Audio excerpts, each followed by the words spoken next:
파리는 로맨틱하고 아름다운 도시입니다. 많은 사람들이 파리 에펠탑에서의 낭만적인 시간을 꿈꾸며 파리 여행을 준비하는데요. 여행을 떠나기 전 한국에서 여행을 준비하고 계획하는 시간은 로맨틱보다는 스트레스를 받는 기간일 때가 많습니다.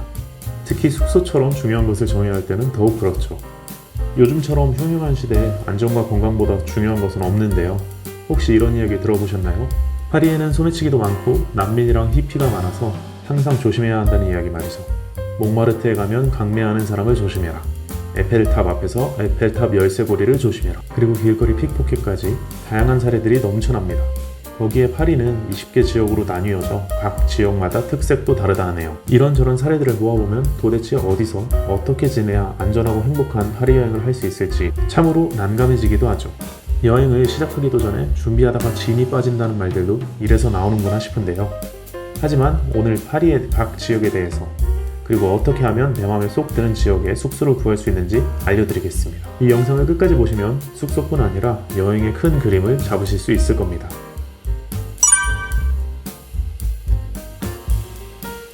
파리를 여행하기 위해서 파리의 숙소를 정하기 위해서는 파리에 대해 알아야 합니다. 파리는 어떻게 생겼고 무엇이 있는지 알아야겠죠. 이를 알아보는 가장 쉬운 방법은 바로 구글 지도를 이용하는 방법입니다.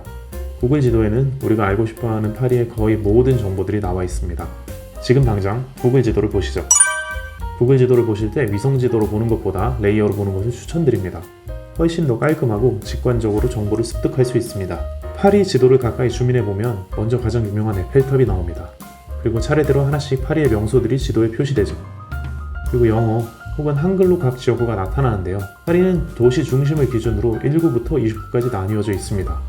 이 지역들에 대해 알게 된다면 파리에서 어떻게 숙박해야 할지 쉽게 감을 잡을 수 있습니다. 지금부터 간단하게 각 지역국마다의 특징 정리해 드릴게요. 먼저 1구부터 6구까지는 하나로 묶어줍니다. 바로 관광 중심 지역입니다. 루브르, 노틀담, 퐁네프 다리 등 우리에게 익숙한 유명한 관광지는 거의 이 1에서 6구 사이에 몰려있다 보시면 됩니다. 이동에는 편리하지만 그만큼 가격도 비싸고 또한 관광객이 많이 몰리기 때문에 소매치기 등 길거리에서의 안전을 유의해야 하는 지역입니다. 또한 5구에는 학교들이 많아서 신나는 파티를 즐기기엔 좋지만 조용하고 차분한 분위기의 숙소를 기대하기엔 어렵겠죠. 이어서 7구입니다. 7구는 부르주아 지역으로 불리며 파리에서 비싼 집값과 멋진 풍경을 자랑하는 곳입니다. 에펠탑이 7구와 16구 사이에 있죠. 관광지 근처이면서 조용하고 비싼 동네로 역시나 좋은 만큼 금액이 비싼 숙소들이 많은 편입니다. 다음 8구, 샹젤리제 거리가 있는 곳으로 파리의 비즈니스 중심 지역입니다. 상업이 발달되어 있는 지역입니다. 9구는 유명한 물랑루즈가 있는 곳인데요. 물랑루즈뿐 아니라 많은 바, 나이트클럽, 또 성인용품점 등 일명 성인의 밤문화를 즐기는 곳입니다. 가족 단위의 여행객에는 맞지 않는 지역이죠. 물론 유흥이 있는 곳이기 때문에 치안도 조금은 조심해야 되는 지역이라 볼 수 있습니다. 그런데 9구의 남쪽 부분은 유명 백화점과 명품샵이 있는 쇼핑의 명소로도 알려져 있기 때문에 9구의 남쪽이냐 북쪽이냐에 따라 큰 차이가 있다는 점 잊지 마세요. 10구는 인도 사람들이 많이 거주해서 인도 음식 등 문화를 즐길 수 있지만 범죄 조직이 많이 있고 사건 사고가 많이 일어나는 곳이기 때문에 절대로 조심해야 되는, 솔직히 추천드리지 않는 곳입니다. 11구는 9구와 비슷한데요. 9구는 남과 북으로 나누었다면 11구는 동과 서로 나눌 수 있습니다. 11구의 서쪽은 젊은 프랑스 학생들이 좋아하는 힙한 파티에 싸고 멋진 지역인 반면에 동쪽은 아주 위험한 곳입니다. 11구에서 숙소를 찾으신다면 반드시 서쪽으로 찾아보세요. 또한 시끄럽고 활기찬 파티를 좋아하지 않으신다면 추천드리지 않습니다. 12구는 특징이 없는 곳입니다. 13구는 차이나타운입니다. 중국 음식점, 중국 마켓 등 유학생이나 현지인이라면 좋아할 수 있지만 관광객 입장에서는 파리까지 가서 굳이 차이나타운을 갈 필요는 없겠죠? 14구, 15구는 파리에서 범죄율이 가장 낮은 안전한 지역입니다.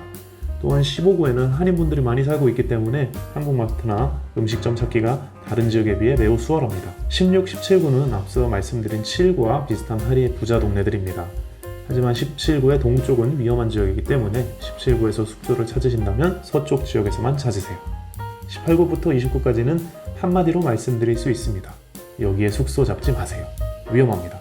물론 가격도 저렴하고 공항 가기도 좋고 몽마르트도 있고 다양한 장점도 있습니다. 하지만 프랑스 현지인과 유학생들도 위험하니 조심하라는 곳에 굳이 제 발로 찾아가서 위험을 감수할 필요는 없겠죠? 지금까지 파리 20개의 행정구역을 간략하게 살펴보았는데요. 그런데 여러분이 숙소를 고를 때 가장 중요하게 생각하는 점은 무엇인가요? 가격, 공항과의 거리, 관광지와의 거리, 안전, 편의성, 에펠탑 뷰, 로맨틱한 샌드강 뷰, 이런 다양한 것들이 있으실 텐데요. 지금 한번 그 가치들의 순위를 5위까지 정해보세요. 나의 필요에 부합하는 숙소를 찾아야지만 만족스러운 여행을 할 수 있습니다. 이어서 20개의 구역 중 나에게 맞는 지역을 고르려면 어떤 전략이 좋을까요? 우선 딱 봐도 탈락인 지역들을 먼저 지운 다음 내 우선순위와 맞지 않는 곳들을 하나씩 제거해 나가는 방법을 추천드립니다. 저희 경우에는 첫 번째, 예산에 맞는 숙소, 두 번째, 다음 도시로의 이동, 세 번째, 관광지와의 거리, 네 번째, 안전하게 저녁에 신나게 놀고 들어올 수 있는지, 마지막 다섯 번째는 주변 맛집입니다. 이 기준으로 진행하면 이미 탈락한 18구에서 29, 그리고 가장 중심가인 1에서 7구의 숙소들은 타 지역에 비해 가격이 비쌀 확률이 높기 때문에 제외합니다. 보통은 오를리 공항을 자주 이용하기 때문에 오를리에서 멀고 가격도 비싼 16구, 17구도 제외해야겠네요. 파리는 작은 도시이기 때문에 사실상 어느 곳에서도 관광지까지 걸리는 시간이 그닥 오래 걸리지 않으므로 세 번째 조건은 패스.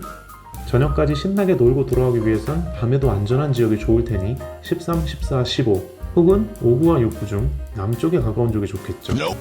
마지막으로 주변 맛집으로 봤을 때 중국 음식점을 갈 것 같진 않으니 13구와 그 옆 12구도 같이 제외해 줍시다. 그럼 남은 14구, 15구 그리고 5, 6구의 남쪽 부분에서 숙소를 찾아보는 게 제가 가진 기준에는 가장 맞는 숙소가 될 것 같네요.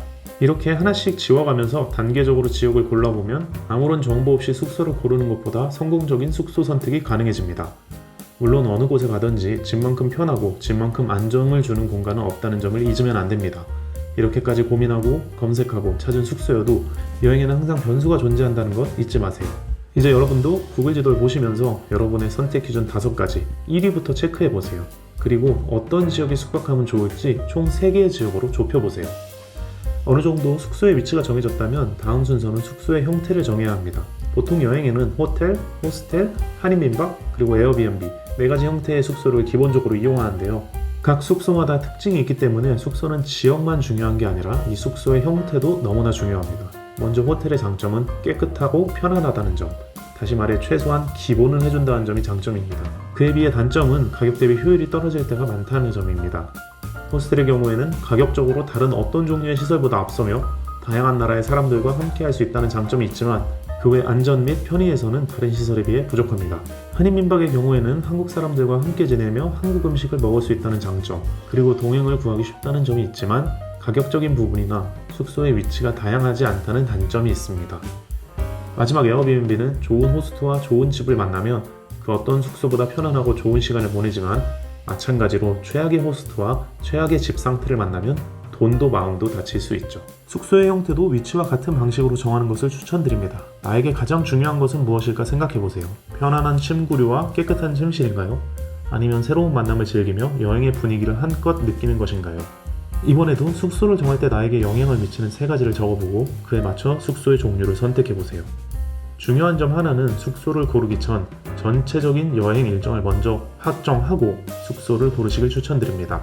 내 여행 일정에 맞추어 숙소를 고르는 편이 숙소에 맞추어 여행 일정을 짜는 것보다 훨씬 좋은 여행을 만들어줍니다.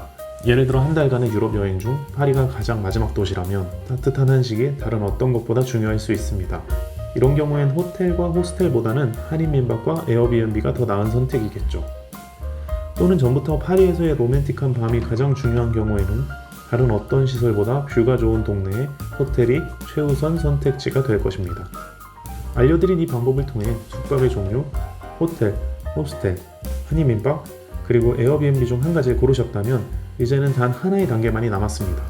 그건 바로 검색이죠. 구글, hotels.com, hostel.com, booking.com, 에어비앤비, 네이버, 민다 등등 다양하고 정말 많은 예약 사이트들이 있습니다. 각 사이트에 들어가서 나에게 가장 잘 맞는 위치의 곳을 지도로 선택한 후 원하는 타입의 숙박시설을 고른 후 내 여행 일정과 맞는 숙소를 선택해주세요. 이번 영상을 다 보신 분들은 축하드립니다. 이제 여러분들은 파리에 대해 아주 기초적이지만 필수적인 지식을 아셨고 또한 어떻게 해야 나의 여행에 딱 맞는 숙소를 구할 수 있는지 알게 되셨습니다. 더 이상 정보의 바닷속에서 헤매면서 여행 준비하다 짐 빠지는 일 없이 순서대로 차분하게 영상에서 말씀드린 대로 따라오신다면 충분히 성공적인 파리 숙소를 얻으실 겁니다. 지금까지 영상 시청해주셔서 감사합니다. 다음 영상에서는 더욱 유익한 정보와 함께 돌아오도록 하겠습니다.